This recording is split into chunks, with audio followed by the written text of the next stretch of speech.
This is one of those tools that we all wish we had gotten sooner. The Haas Universal 3D sensor is not some fringe tool that is just going to sit in our toolbox unused. It is built for the ordinary setup tasks that we do all of the time.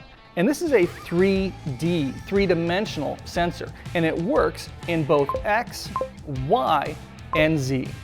These sensors are built and calibrated so that when they read 0, our spindle center line is perfectly aligned with the edge of our part.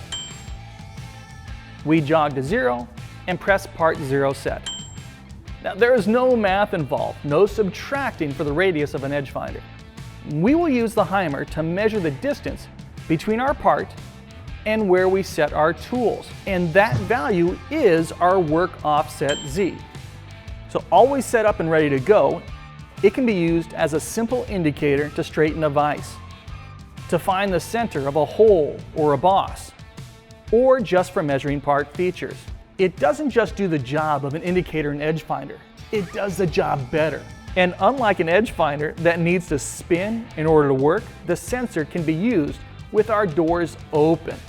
These probe tips have a large travel range, but they are replaceable, designed to break away to protect the sensor itself if we did jog too far. Replace the tip and give the unit a quick calibration, and we are back setting parts with better accuracy than an edge finder. We have in-depth videos that go into the detailed use of these 3D sensors, and we'll link to those. If these sensors have made your life easier, like they have mine, then leave a comment, let us know, or follow the links and write a review on the website. We are all about finding simple ways to make you successful, and sometimes it's the little things that can make the big difference.